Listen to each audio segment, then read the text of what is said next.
everybody. Welcome to our hallway chat. I haven't come up with a final name for this, but this is our experiment to see if you all like these.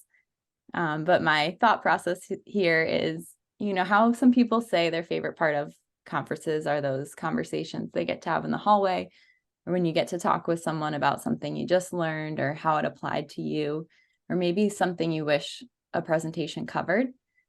So in one of our data science hangouts in early November, somebody had asked, are you ever asked to estimate the ROI, return on investment, from an analytics project before the business is willing to invest in anything? And a shout out to Nick, who asked that. I'm not sure if Nick's actually here on the call now, but how do you approach that? And so there was a lot of conversation about this in the chat and people wanting to talk more about it. So here we are. I posted on LinkedIn to see who'd be open to sharing their process for this, and would love to introduce two leaders joining us today. They'll both share their thoughts to kick off the conversation, but this is a group discussion about all things ROI, to share ideas and our own experiences to help each other. Like the Data Science Hangouts, it's totally okay to just listen in here.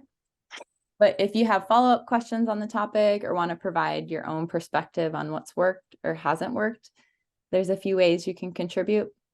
So you can raise your hand here on Zoom. And just to tell people how, if you're not familiar with that, in the bar below, there's a reactions button. And from there, you can raise your hand. You could put questions in the Zoom chat, and feel free to just put a star next to it if it's something you want me to read out loud instead. Maybe you're in a coffee shop or something. And then lastly, we have a Slido link, which I will share here in the chat in just a second. But you can ask questions anonymously there as well. And thank you to somebody who just said I need to switch my background because it needs to mirror the POSIT logo. It's showing okay on my side. I put a virtual background because I'm at my parents' house and was hiding everything behind me. Did that last minute. But just to let everybody know, like the Data Science Hangouts, this session will be recorded. So if you want to go back and listen again, I'll be sure to share that to the POSIT YouTube. But before jumping in, just a reminder, we're all dedicated to making our community events a welcoming environment for everybody. We love hearing from everybody, no matter your years of experience, the languages that you work in, titles, or industry. Well, with all that, thank you so much for spending time with us today. I'd love to introduce both Joe Powers, Principal Data Scientist at Intuit, and Derek Beaton, Director of Advanced Analytics at St. Michael's Hospital. Do you both want to maybe kick things off by just sharing a little bit with us about each of your roles and kind of say hello before we dive into ROI? Sure. Derek, you want to lead off? Sure. Thanks. So I'm Derek, Director of Advanced Analytics in a unit at St. Michael's Hospital in Toronto. Our unit is Data Science and Advanced Analytics. We are an applied healthcare unit.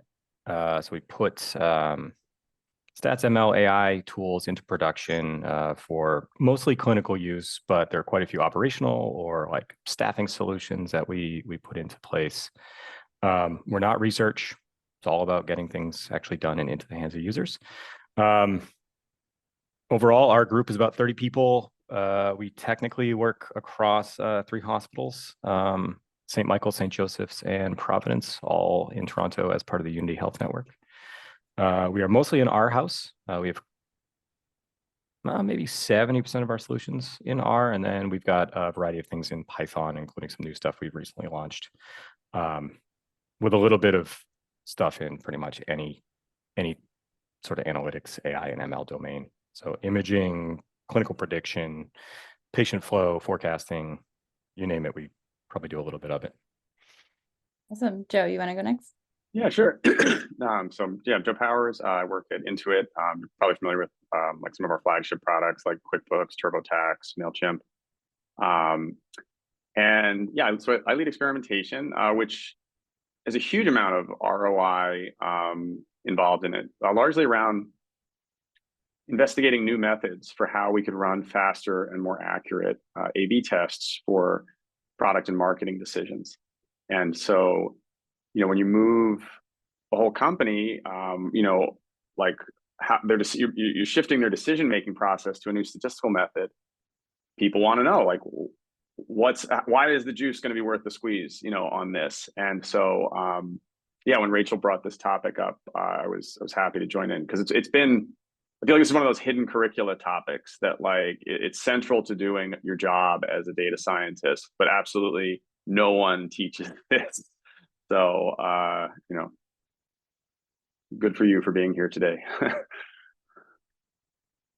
So I was thinking we kind of jump in and get started with sharing a little bit about how you both have approached this, and then people can jump in with questions and thoughts too. I know you both have very different approaches to this too, and it's really cool to see the difference across industries as well. I don't know who wants to get started, but I was thinking maybe kind of giving us a baseline and sharing a little bit about what you do. Derek, do you want to maybe start with explaining how the process your teams roll out?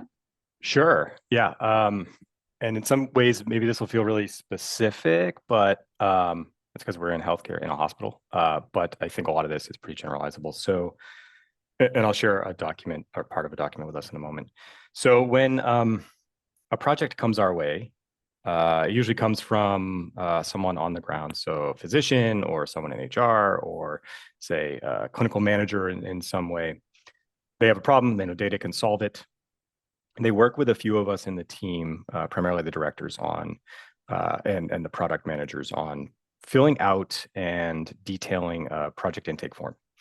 And one of the most critical parts of the project intake form, which Rachel, am I able to share? Yes, I will just make you a co-host so that you're able to. Thanks. And I got rid of my Posit logo, which was backwards in the background. Now I'm fancy boardroom here for this ROI conversation. Awesome. 1 second, I'll make you co-host. There you go. Awesome, thank you. So I'll do this real fast. You can take away my co-host abilities in a moment. You can keep them. I just didn't want everybody to be able to screen share. So as part of that project intake, there's a key section here called evaluation metrics. And right off the bat, you should have a good idea of whether you're trying to address mortality, admission, length of stay, financial issues, or human effort generally across the types of problems you want to solve in the hospital.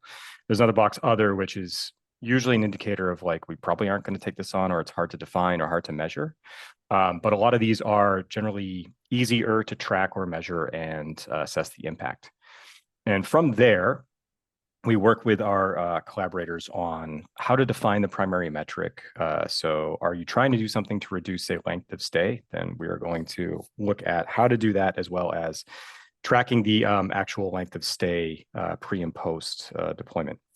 And when we do this, we have discussions early on about what the expected level of change is. So if you think you can bring length of stay down for, say, all patients in a certain unit by, let's say 30 minutes in like an ICU or something. So you bring the overall down quite a bit. We'll get this written down here. And that's how we proceed and measure and assess things when it's after the fact. I'll stop sharing now. But we have fairly deep and detailed discussions at this intake stage about what the metrics are, how we're going to measure it, how we're going to track it, and what the level of change is expected to be. And a lot of the expectation will come from knowing the hospital or the system in general, knowing the types of changes that do exist in other sites where you can point to literature or something else somewhere else and say, look, they saw a 10% reduction, so we would expect about the same. So a lot of this is based off of targeting something, identify a key healthcare economics metric, and let's work out how much we think we're going to actually make a difference.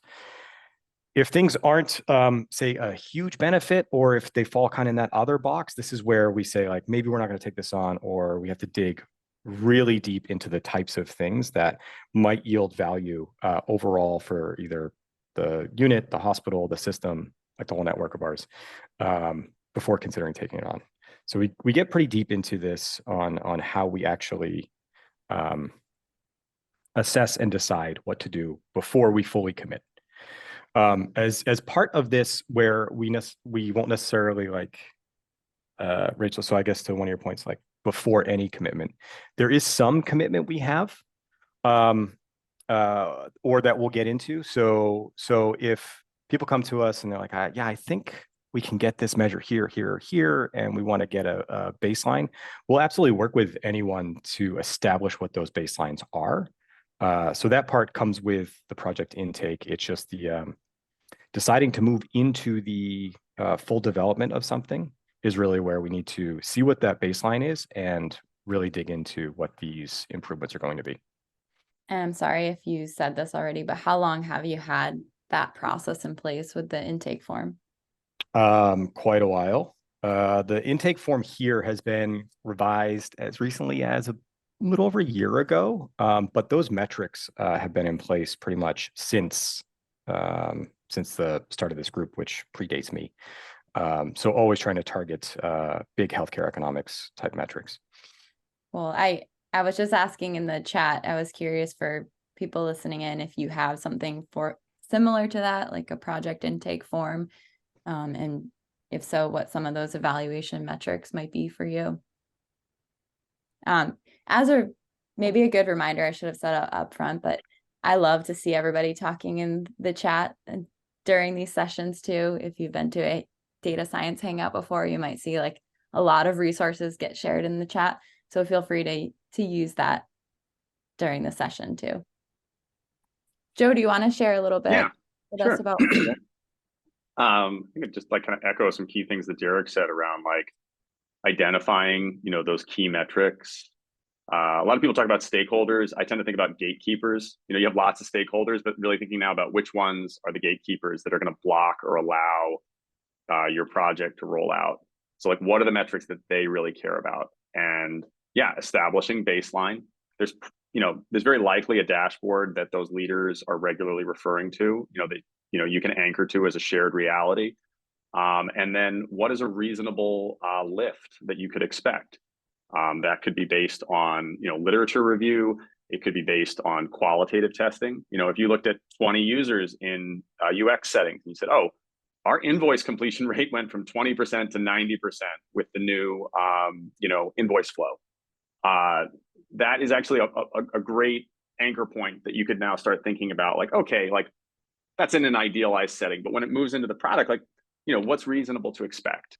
So a lot of times you're just dealing with the best data or, best information you can get your hands on. And that can run the gamut from, maybe it was captured in your data lake to, running a few surveys or doing some qualitative sessions, but, any information is better than none. So anyways, yeah, key metrics, baselines, reasonable lift.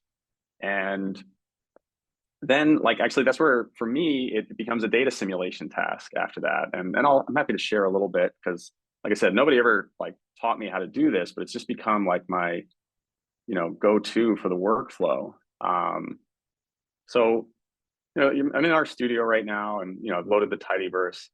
And so you can imagine, yeah, my baseline is this rate A. So maybe I have a 50% rate. Maybe this is like, a conversion rate or, a click rate, whatever is that key metric for your gatekeepers. And now maybe I'm just going to explore some like reasonable lift. Like maybe I think I could lift this 0.1% with some new program. Okay. I've got, 100,000 customers and I'm going to run 4,000 simulations. So yeah, I can execute this now in this cell. So I'm using the binomial distribution. If you're not familiar or you're not comfortable using these likelihood functions, I think this is something just really worth leaning into. Like a lot of abstract statistics become really concrete and intuitive once you get comfortable simulating data with likelihood functions.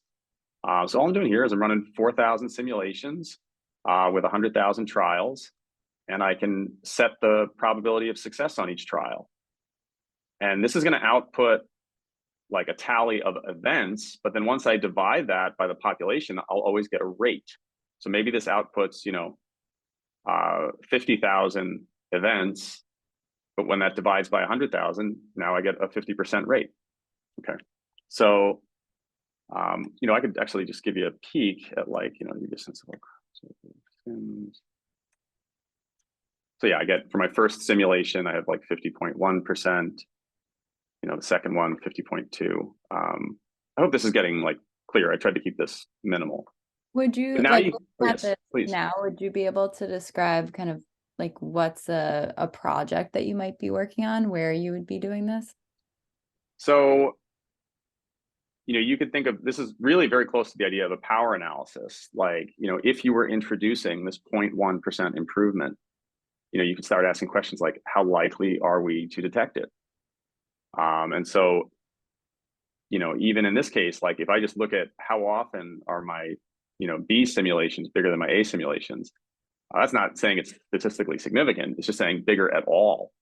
It's, this small of a change in 100,000 users, 68% of the time, it would be larger. You could explore like the range of differences that you might observe, like an interval, like a 95% interval of those potential differences. The very concrete examples that I could give are like when I'm exploring a new A/B testing method, what I'm going to do is I'm going to simulate the test data from 100,000 A/B tests. And then I can start asking very practical questions from those simulated data, like how often did I detect, the superior treatment condition? How long did it take to detect the superior treatment condition? How many additional conversions did we yield because we detected the better experience earlier and rolled it out, to 100% earlier in the season? Those are the kind of return on investment questions that I can explore using very basic data simulation that, my gatekeepers, my stakeholders like really care about. They want to know before they greenlight, using a new statistical method in season. They're going to want to know, does this detect benefit more often and faster? Does it detect harm more often and faster? And, that's just all, this is all just, that initial return on investment research. They're going to want to know the same thing on the tail end of the project about like how well this lived up to your projections. But I just wanted to show this as like, using these likelihood functions that, you have available in NumPy, you have available in base R, but they're very powerful and very persuasive when you're trying to do like ROI sizing for a new project. Oh, that's great. Thank you.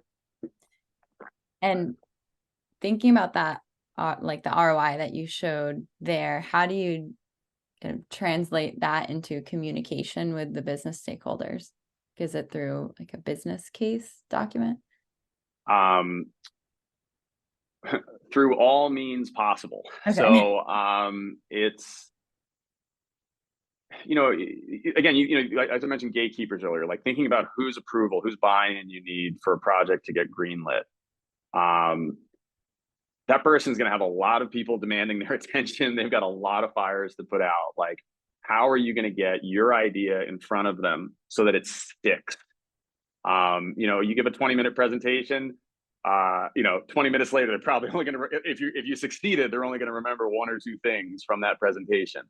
And so, the like clarity of your communication, and we had a former CEO who loved the expression, repetition doesn't sully the prayer, just repeat, and just keep kind of driving home that central message that appeals to that. Like if they have an urgent problem and you're offering the solution, if you're doing it clearly, you're not going to have to offer it that many times. But be ready to deliver. And so anyhow, but yeah, through communication, it's like, start sending word out in Slack channel, offer, I guess more peer supported trainings through, Zoom meetings and live meetings, get your peers on board, try to work through your manager to get, FaceTime in, there's usually recurring executive presentations where you can like get in front of your leaders to pitch, your potential solutions. And if you're coming in there not only with, the performance of your solution, but the return on investment in a metric they care about and recognize, like this is just all stuff that like greases the skids to make sure that, your project gets a mandate and goes into practice. Um, and like we said earlier, just be ready on the tail end to verify that you delivered what you promised, because that really kind of like puts a bow on it, and and really like cements the relationship that in the future it's just going to be that much easier for you to get that face time, to get the approval to put your projects into production. Definitely. I see, George, you asked a question in the chat a bit earlier. Do you want to jump in here? Okay, yeah. Sorry, I'm battling a cold and my voice is pretty terrible. Yeah, I was wondering how you would estimate or measure your own time investment, because I think the other half of this equation is understanding how much effort it will take for you to do that, and also like how accurate those estimates are. I have only seen that accurately measured with survey data. Like calendar data, I've tried to use calendar data for these kind of projects. It is meaningless. Like, the loyalty of people to their calendars, the accuracy, the coding, just don't even try it, would be my advice. But just, asking like a good survey question about like, in the past week, like asking, surveying analysts, for instance, or surveying the key people, like in the past week, how much time did you spend on like these parts of your work? Is that a typical week? But usually it helps to like anchoring surveys to a specific time period can really improve the accuracy of responses. But honestly, just survey data is the only thing to answer your question that I think that's the best signal. It's not great, but I think it's the best you can do. Derek, do you want to add anything there? Yeah, so estimating ahead of time, we don't. Like it's really hard to make a guess, especially when a lot of stuff we do is pretty variable and unknown, especially in the early start, like parts of the projects. Measuring later, we're probably a little bit better about once we're like really in the weeds, and this would come a lot from our product managers and the way we've set up like our sprint cycles. We've got a pretty good track of, or at least within good like small windows, we have a pretty good sense of what we're doing and how much effort we're putting into the respective projects. But this is definitely not something I would say, estimate very far in advance. So like at the ROI project intake stage, more so like in the project, is this going to take you a week, 2 weeks, 1 day, stuff like that. But I think where maybe that question, if I were to make a guess, George, like, is this about like trade-off? Like how many person hours is it really going to take? Is it going to take like 3-4 years for something to like happen? And maybe that cancels out some of the ROI from the project. Yeah, exactly. If it's going to take you, let's say, 8 months, to make this 0.1% increase, is that worth it? I mean, yeah, and then other factors, like, well, maybe in a couple of years, we know things will change. So maybe that 0.1% isn't even going to last us that long, because things will change and then alter that. So yeah, I didn't use 0.1% because it's like a good target. I used 0.1% just because I was writing this 5 minutes ago. But you should have, obviously, I think a lot of times the benefit needs to just be unquestionably worth the time investment. Like it's, yeah, it often just doesn't come up because it's just so obviously like the reward to investment ratio should be high enough that it's just not a hang up. If it is getting that marginally close, like it's probably not something to pursue, because let's face it, most ideas fall flat. yeah, I guess I'm kind of like really interested in this question because we have a small data science team, and we get we have a lot of needs. We have a lot of requests, and we have, we support the whole app at JPL, where you got a lot of different needs, but we also just have very focused areas. So we kind of have to like run things through like, well, does this support the vision? Like our vision statement here, does it support the strategy? But also, yeah, we have 10 projects that are great ideas, but which of those 10 would be the best ROI, would have the best ROI? So it's all about, like, I think for me, competing priorities. So with a limited amount of resources we have. I have found it really helpful, like as I've gotten more into Bayesian statistics, you know, this idea of a prior probability, particularly around success. And, you know, I think this is, this to me maps exactly with your question. It's like, you know, you have multiple potential projects you could pursue. And, you know, it's like, you're probably like, you know, you and your stakeholders are like really the experts in this space at the company. Like, put a prior probability of success around it. Like, you know, what is the range of outcomes that, you know, going into the project, like, you know, it might realize, you know, it might manifest as. And then I think that could be enormously helpful in helping you decide, is this something we should like explore more, or is this something that's like promising enough that like it's time to like go do it? But again, like, you know, I think prior to my like getting into Bayesian statistics, that idea would not have been as clear to me that like, oh, I could actually like go into a project. And I always do, in fact, go into projects with a prior estimate of like how successful it's likely to be, what the range of effect sizes I might reasonably expect are. I just wasn't making it explicit before I learned Bayesian statistics. But it's hugely important. Like, you know, if everything you do has a low prior probability of success, you're just generating noise. So Yeah, that's helpful. I appreciate that. I'd love to pull. Oh, was someone just about to ask a question? I can't figure out how to raise my hand today. Go ahead. So sorry about that. Okay. Have you guys ever run into an issue where you have to make a change because maybe it's compliance or legal, and you still have to then estimate like the amount of time it's going to take to do that, where like the return on investment is not necessarily like there may be dollars saved to do this, but you also are legally required to make those changes, and so then you have to kind of like plan out your project from that perspective? I know working with hospitals, there's a lot of compliance regulations, and so curious how you guys approach those kinds of requests. If we have to make a change within one of our own projects, that we make the change. There's no discussion really about how long is this going to take, or what is the return here, because we've already got the return, or know what the return is or has been from that project or that initiative.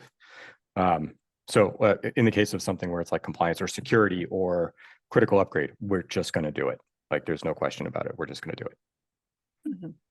Yeah, I've run into issues where, you know, we're trying to do something because it's a potential compliance thing. And so you get into that hairy thing where it's like, okay, well, maybe it's fine, but maybe it's not fine. And if they decide that it's not fine, then it's a problem. But that like living in that fuzzy area where we'd like to invest something earlier than like before it's a huge problem, like becomes a weird thing, because saying like, well, this could be an all or nothing situation if we are non-compliant is not really something that I've had a lot of success bringing up to kind of prioritizing those projects.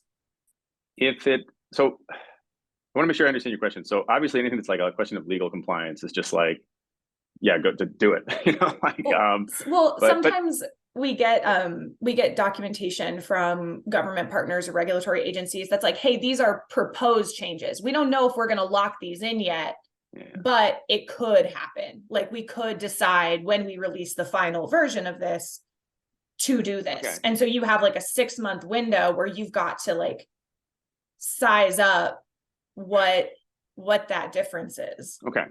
So if I understand this better now, I'm sorry if my answer sounded pedantic before. I was like, you know, I was hoping it would lead into something more. But so if there's this potential thing that could happen, is what you're saying? Yeah. That could impact you. Okay.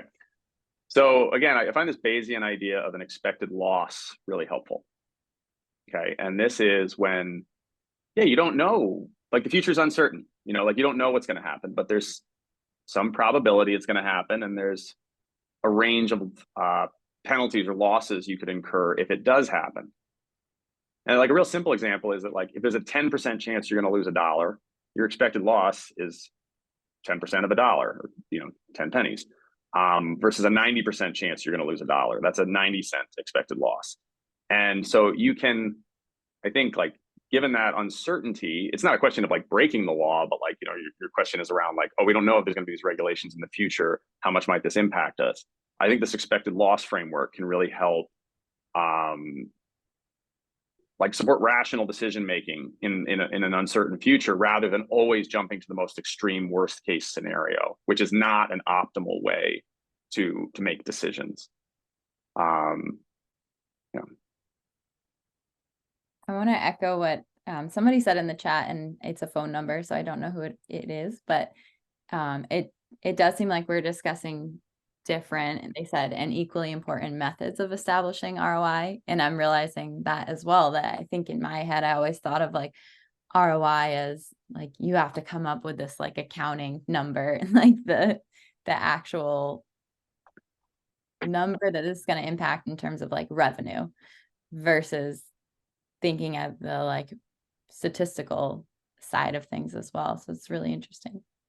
There was a good question in the chat, Rachel, about like how to handle when your project underperforms relative to projections. I was just gonna have JD ask that one live. JD, if you want to jump in here. Yeah, sorry if my treadmill is a little loud. I don't have my headphones in right now. No, we can't hear it. We can't hear it. Cool. And shout out to the Cats Who Code t-shirt. Yeah. Yeah, I guess I was just wondering like how you handle if a project that you had to pitch and sort of fight for, how you handle if maybe it underdelivers or underperforms, as you said. Mostly, I guess I'm wondering about like the trust aspect of like the decision makers or stakeholders, how that impacts any future proposals you have for projects. So you got to remember, A, like there's variability in the world, and B, you can't control everything. And the thing you can control though is transparency. And so I think that's like just really key that like, one, your findings, so your ROI projections should reflect a range to begin with. I mean, even just like mean and interval is like a great anchor point of like, just to remind them, like, we don't know the future with certainty. Like, this is the like reasonable range of outcomes we might expect. And then like, just to, be transparent throughout about how you, without drowning them in detail, but just be transparent about like how you arrived at your numbers, and then like what, you saw at end of season. I mean, there have certainly been projects, even successful projects that have been on that along the way fell short, because we were unaware of some key factor, and then you learn because it doesn't deliver the way that you expected it to. And never during that did I feel like the leaders who had invested in us were upset or frustrated. It was like, look, we leaned into a difficult problem and we learned along the way. And these are, just be clear about like, this was what we overlooked. This is the correction we put in place as we pursue it next time. And I think that transparency and honesty is like the most you can do. But again, just also anchor them to just get them thinking ahead of time about like, there's a range of outcomes we could experience, even if we did introduce this true improvement of, 1% or 2%. Like, it's sampling variation. It could show up in our, customer sample for the year as a lot of different values. That's not how normal people think. Normal people think very like causally, narratively, precisely. They don't think in terms of variance. So you have to kind of condition your key stakeholders to expect that kind of variance, and they'll appreciate it, in my experience. I wanted to remind everybody, if you do want to provide some perspective here too, and weigh in on what you're doing, feel free to raise your hand just so I know to call on you.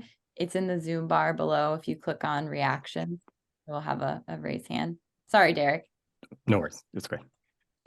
So to the underdelivered part, this is probably gonna be very different to what Joe said too. But like we have maybe like 4 different ways in which we can expect and or watch potential or actual under-delivered projects. So early in our baseline, like trying to establish what the effects really might be. if it looks like it's not quite as big of, say, an issue or feasible for us to pursue it, and we suspect it would be something that under delivers on the potential impact, we're not going to do it. During model building, if we do not cross certain acceptable thresholds, in particular things around like precision recall or PBV and MPV, like we have some deployments like do not miss, like you just absolutely do not miss a prediction. If the models aren't performing well enough, like we will not go forward with it, which seems probably pretty typical. But then we get into a little bit later where, say, in kind of like an earlier silent deployment, we can watch things for a while, be very cautious and safe for some of our stuff. But then, and I think Chloe's here, so she can definitely jump in and talk a lot about this for some of the work we do. And sorry if this kind of gets a little maybe ML opsy, but we have like two types of monitoring we do. One is we monitor models and we monitor the intervention. So the model may target one thing while its use is meant to impact something else. And those are the primary metrics that I showed. If we're not seeing, say, an actual impact or something is going in the wrong direction, like that for us is under deliver and you just stop.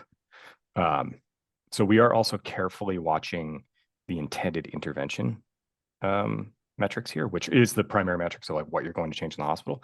And fortunately, we don't really have anything that under delivers because we do, like Joe said, we understand variability. Like things are very weird, especially just a smidgen outside or still within the pandemic in healthcare. Like things are all over the place. But we've been talking a lot about this in the context of one of our particular projects where in the post phase, it's been deployed, it's being used, made a big impact, dropped readmission rates, and we're seeing over time it's drifting back up. So we have this really uncomfortable question right now. What if we pull it, does everything just jump back up, or is this a natural trend back up where something about the deployment a year later is not quite actually working? So yeah, we have to start thinking about this. We didn't really under-deliver, but we're starting to lose some ground. And we don't know if it's actually like what we did or if it's something bigger, which is probably the case within an exhausted healthcare system where like readmission rates are just kind of up in general. So this is actually a super tricky for us because we're at a point where we need to figure out, as the direction of an intervention is kind of losing some ground, what do we do? I'm thinking also as we talk about this that like, we mentioned earlier, like, those metrics that your stakeholders all like align on and value. I'm thinking also about like just explicitly redefining those metrics in some cases is often really valuable. And this goes to that like underperformance issue is that two people can mean completely different things by the same metric. And if you both explicitly defined it and then thought ahead about like, what are potential ways where, like, I like Derek's monitoring question or monitoring answer a lot. Like, what are ways things can go awry and how can you get ahead of that? So like, you think about A/B testing or experimentation in science, like science really cares about false positives. Like they don't want false positive effects getting into that like body of, of scientific knowledge. I think that's a lot less important in industry. It matters in medicine. So I'll say to Derek's case, like this is not his approach. But if you think about like in tech, a lot of times a false positive is a free mistake. Like all the development costs are sunk by the time that the test runs. If you release, some minor change that turns out to be like a false positive result, no one's harmed by this. It's actually the false negatives in tech that are really dangerous. And those are not the priority in statistical significance testing in other areas. The reason I'm bringing all this up is like, so I work on experimentation, like things that I get, metrics that matter to me and my stakeholders are like accuracy and duration or speed. So like, well, what's accuracy? Is accuracy avoiding false positives? They're free mistakes? Or can I redefine accuracy as like some kind of optimization rate that's focused more on detecting true effects than avoiding false effects? Like that kind of shift, accuracy is like a term we can all throw around, but like you could completely redefine that and justifiably but you need to get your stakeholders on board that like, hey, look, we're not going to key or index on like false positive rates. That's not what matters to us as a business. And again, if you've explicitly addressed that up front and you say like, look, I think we could have better business performance by shifting our focus toward true positives rather than avoiding these false positives. And then again, you do all your simulations to show why you've got a promising way to pursue this. But you just admit up front, like, we're gonna have more false positives, and we're okay with that because those are free mistakes in our area. Those are not free mistakes in medicine. Those are not free mistakes in a lot of other areas, but in many areas of tech, they are. So just kind of thinking in advance about like what are ways that things could go awry or get misinterpreted, and then making sure that you have the tracking system in place, which is also just all going to come key at the end of the project when you have to show like how did things materialize in real life. Yeah, definitely. Dan, I see you have something to add to this topic too. You want to jump in? Yeah, although I might be changing the subject a little bit, so I don't want to change if that's not what you want to do. Oh, that's okay. But does anybody else feel like this conversation could go on for 3 hours about I feel like there's so much to talk about here. Yeah, no. Yeah. Sorry, I'm battling a cold too. I feel like I'm the only non-data scientist on the phone, so the conversation about Bayesian statistics is a little bit. Oh, good. Thanks, Rachel. Make me feel good here. The things that I'm thinking about are maybe a little bit more fundamental. I think what Derek and Joe are talking about are like really high level. I mean, this is like professional. I know, Joe, you said you'd never been taught this, but I feel like you could teach the class on it. The things that I think about how to learn something in just 10 years. Yeah, just exactly. What I think about this is, what does the company need? And I think Derek's example that he showed was just so perfect of this, because it didn't do it on purpose, or it did it on purpose, but it wasn't like in your face, but it was like, these are the metrics the company actually cares about. How is what you're doing fixing those metrics? So I think what we get a lot, what I tend to see is passionate data scientists, and they're going off and they see stuff and they're like, oh, I bet I could do this. But it doesn't come from this direct line from strategy. So I loved Derek's presentation of it, because it's like, tell me where it is here. So I think that is, if we had to take one thing away from it, I would love to take that away. Yeah, no, I 100% agree. Put it in the metrics that your non-technical stakeholders care about. Which is probably not area under the curve. It's like lives saved, beds, empty beds, etc. Just put it in those terms. And the data scientists will be compelled too, so it's just go for that lowest common denominator for persuasion. And then my next point, and then I'll get off my soapbox here. My next point was, why are they asking about ROI? And, sometimes they ask about ROI because it's a multi-million-dollar decision, right? And so the CFO needs to know, right? And so they're 100%, you need to go dig into this. But I think sometimes they ask about ROI because they don't think it's valuable. And they're like, just asking you, prove your value on this. And then I think, sometimes they're projects that are devoid of any kind of corporate metrics or anything like that. And so they're saying, what's the value? So you can do all the work you want, you're never going to convince them. Okay, so you got to pull it back to strategy somehow, and bring that forward. I guess I don't see those as competing. Like, if you have a strategy, a good strategy should be anchored to like a clear goal, and then the company, their leaders, are aligning resources to ensure the successful pursuit of that goal. I don't see the conflict at all. No. Those aren't the conflict. Okay. Is with your. It sounded like your organizations are like very structured, and I think maybe some of the sciencey organizations, it's a little bit looser, and so you get a little bit more exploration, and that's not very easy to tie back directly to strategy. This is a good point. This is a good point. Some things are like I can think around like skill development among the data scientists and analysts. Like, it's something where it's like intuitively, it's like, yeah, if we invest in this, like, this should pay dividends. That will be very, very hard to measure. But it's like, or, you know, the best measurement you're going to get is probably anecdotes and case studies. But is it still worth doing? Yes. But like, again, you're going to have to be transparent up front that it's like, we're not going to be able to measure this with like, you know, X% increased conversions or decreased mortalities. But it's like, where do the moonshot ideas come from?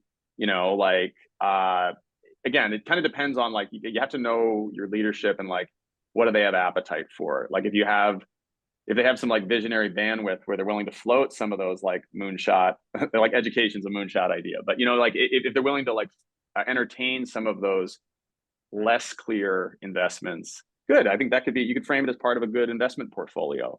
But yeah, you can't measure you can't measure those things nearly as easily. So it's a harder sell. Exactly. And I think my point was just to say that the people trying to do those moonshots might get a lot of questions about ROI, might do as much work as they can and still never make it. So when you get those questions, I think it's just worth thinking, why are they asking me this? You know, how do we position this? Is it possible to convince them? Okay. Something I thought might be helpful to add too is sometimes they're not asking for the ROI. Like you might be sharing what you think the potential ROI is to help push your own idea forward, and that they're not necessarily asking you like, what's the specific ROI of this? And that's something that I've been thinking about a lot lately. Like when I have an idea for something and I want to go run to share it with our leadership team, like putting together the business case for that and explaining like, this is why I think this is a good idea. Here's the examples where this has come up, or and I know one other non-data scientist that I saw was listening in is our president here at Posit. And he's often one of the people that I go to with some of these ideas. So Tarif, I was wondering if you had anything you wanted to add to the conversation too. It's interesting. I mean, I think both Joe and Dan raised really important points here. I like to sort of ask myself the question, like, what are the underlying assumptions behind anything that we're doing, right? Like whether it's on the strategy level, like what is the end goal here, and then how do I know that I'm on the right path? That being said, you also want to leave enough space for the moonshots. But I challenge everybody when they say, "Hey, I want to do X," I'm like, why?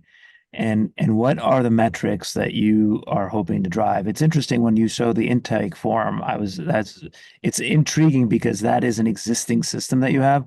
The question that I found myself asking is like, well, okay, how long does it take before you know that you've got a good test, and when does the impact sort of kick in, right? Because some things, like in product development for us, when we're building new features or new products or whatnot, it could take 18 months, 24 months before you know whether that investment was a good investment or not. But I think it's good discipline in general to sort of say, hey, you know what? Here's what I'm assuming is going to change, or here's what I'm assuming is going to get better. Here's how I'm going to measure it, and then use that as a way to learn and get better. Right? That's sort of my instinct on it. The moonshot one is a good question. Like I think you might want to be okay with saying, hey, 5 to 10% of all the investments that I make are going to be these kinds of moonshots, and I'm okay if they fall flat on their face. JJ and I do that pretty regularly when we say, hey, you know what, like this is, we're going to take a crack at X or Y or Z, and we'll make an investment that we're like, if it fails, it's not going to kill the company, but if it succeeds, could sort of generate a lot more revenue. So that, I don't know if that's what you were looking for from me, Rachel, but I push Rachel pretty hard when she's like, I've got 7 ideas. I'm like, great, which one matters? There was a comment earlier about like, your personal time investment, and this kind of like echoed me. So I used to build furniture. That was like before I was in tech, and estimating how long a new piece of furniture was going to take was really hard. And so when I took really good notes, what I learned was this: that if I built something similar before, I had to triple my estimate. And if I hadn't built anything similar before, I had to multiply times 9. And friends would say like, oh, you're terrible at doing estimates. And I'd be like, no, I'm awesome at doing estimates. And then when I got to grad school, I found that the mechanical engineers had names for this. They called it the rule of pi, that everything takes 3.14 times longer than you remember it taking. and so the point of all this was just like, as you think about like your own time investment, like, as you've done all the ROI, but like just making sure you have bandwidth to see this through successfully. If you've done something really similar before, triple it. If you've never done something similar before, like multiply times 9. And I can tell you on my own projects, usually like just that 9-fold thing is just like all the stuff you didn't think of. Like, okay, you put the model into production. Well, now you need to like train every relevant user. You need to like build enormous amount of documentation, enormous amount of tracking. This is all the stuff that was not part of the model development. And if you don't have time for it, well, your life's going to be really miserable for the rest of the year while you're working nights and weekends to see it through, or just budget really over budget for time, and you can have a happy life and get things going. I just want to add one more thing to what you just said, Joe. I love this. I'm not going to think about this pi squared idea. But the other thing that I think is really important is to just remember that the more things you take on simultaneously, the more your work in progress increases, the more you're context switching, and things will actually take longer than you even realize. Like, so I know this is kind of like meat and potatoes for a lot of people, but it's so easy to get, sucked in and say, oh, this is not going to take long. I'll do this. Before you know it, you're doing 17 things at the same time. And that just slows the living daylights out of you, This hour goes by very quickly here. But I know if people have to run at the top of the hour, that's okay. Thank you for joining us, but I'm going to stay on and hang out if people want to keep talking too. But Brian, I saw you had your hand raised too, and if you want to jump in. Yeah, so I come at this, so early on in my career, I was actually in charge of doing projects like this and actually presenting them as budget items for the Coast Guard to Congress, and you get your ass grilled. And so, like, for instance, when I ran a data science team at an insurance company, all of our projects were ROI. The goal of this project is to shave X% off this cost. It's worth X. Here are all the variables. These are what we think the ranges are. This is a project we should do. And the way we engage our team, to Teresa's point, yes, when you multitask, you're really in trouble. We always had every team member had a short project, the quick and easy, the medium project, and a long project. Because in a long project, which means there is going to be time for stakeholders to make decisions and do stuff, and they don't turn around on a dime. So you have a midpoint and you do a presentation, you're not going to hear anything for feedback for 2 or 3 weeks. That's when you can work on other stuff. On a financial basis, I always just do stuff as what we call real options. Your first is your exploratory POC. What's that going to cost? What's the benefit? Benefit's probably close to 0, but it's going to be an investment cost. But then you have an option to kill, an option to expand, or an option to do something else. And if you can think about some of those options, you can price them out. And so I had to present all my projects, 5 years. Here's the return. Here's the discounted value. Here's the return, because I had to go through this CIO who went to the CFO, and that's how they looked at things. I want to buy Posit Connect, and it's cost me X amount of bucks a year for a license. These are the benefits I'm going to get from it. These are the amount of people that I'm going to have. It's going to cost me X amount of person, all these things. And so I'd have these presentations to people, and you could go through those discussions, and we would do variable sensitivity. Goes back to that, never present a point estimate. It's a range between this and that. It's a range between this and that. It's a range between X and Y. And if you get really fancy, you can actually convolve them all in a simulation and say, here is the entire range of outcomes, and this is what it looks like. No, it's not a bell curve. It never is. But so when you talk about ROI, that's how I've always thought about it. That's how I've always been forced to present it, though, because if I'm asking my division leader, president, whoever, to spend 50, 75, or 100 grand, or to dedicate, you think about a person hours, 2,000 hours in a year. Maybe I want to dedicate 1,000 hours of a data scientist that costs me X amount of money. What am I going to get for that? And that's just some of the ways that I've had to present it and pitch it, and get people to sign off and say, yes, we will give you the money, or we will give you the time to do that. And to the earlier point, it's all about what metrics. What are you going to improve? You're either going to improve revenue or cut costs, or improve efficiency would cut costs. You have to have that in mind. Otherwise, it's just R&D. And if it's just R&D, then you got to be able to pitch that to, hey, this is R&D. We don't have anything for it, but we're going into space that we've never been before. And sometimes that's just, you got to be honest with that. Yeah. Well, maybe while we're on the insurance example here, jump over to Adam's question in the chat if you're still on, Adam. Oh yeah, this could be a real rabbit hole. So we're almost at time. I don't want to keep anybody, but yeah, I think the question is, we were talking earlier about this idea like false positives and true positives, and you can kind of in a classification problem, you can kind of tune that, and you kind of associate costs and things to those various outcomes. Yeah, so in insurance, I'm in property and casualty insurance, and we work on models that go into pricing, and it's way more complicated than just sort of true and false positives. We sort of build a pricing model. We try to estimate losses for a given set of features, and then what happens is that all that information kind of goes over the wall to actuarial partners, our product partners who have certain kinds of business objectives they have to hit.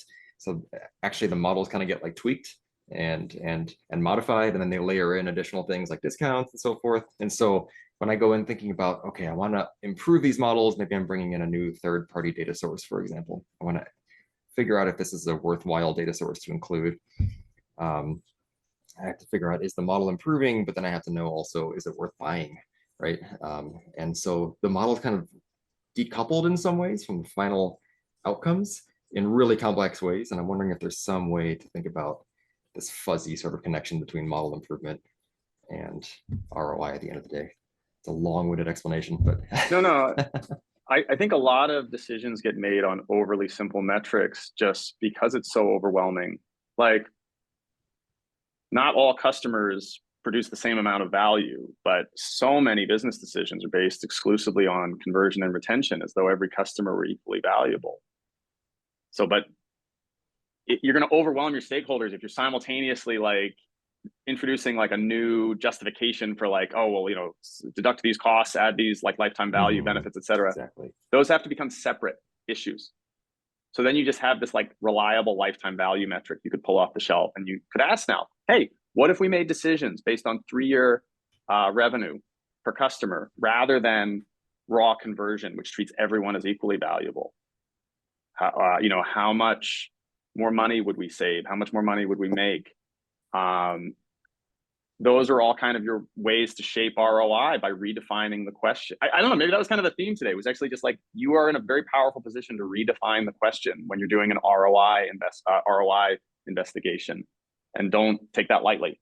But keep in mind that people only have so much attention. So you gotta modularize things so that they can stay on board. I see so many data science projects just completely overwhelm their stakeholders. So avoid that, and yeah, you can get a lot of influence from that. So Gerard, I know you had your hand raised, so I know we're right at time here, but just wanted to see if you had time to ask your question.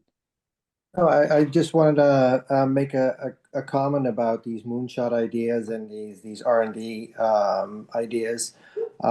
We usually, at the beginning of the year, just agree upon an amount of time that you have to do research or for projects that don't necessarily have an immediate impact. And then basically throughout the year, if you come across a new really cool thing that you want to work on, the question immediately bounces back to you. Is this worth stopping the other research that you're doing right now and switch to the new project? Can you wrap it up? Can you switch? Because you only have so much time. And then there is not even a need to generate a return on that investment.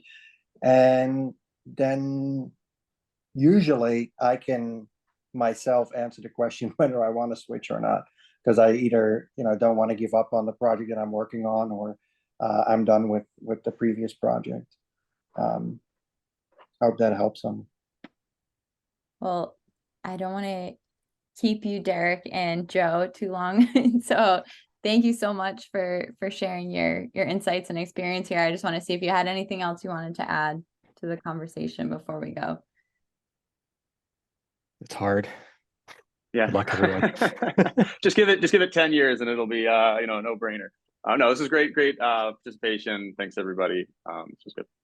Yeah, this was awesome. I would love to keep having these conversations. And I mean, I will definitely stick around here, but understand people have to go to other meetings and can only spend so much time with us. But is this something we'd like to kind of keep talking about, or if there are other specific topics we want to do a deep dive on, please let me know, whether it's in the chat or if you have an idea later, you can message me on LinkedIn or email me. I'll just put my email in here too.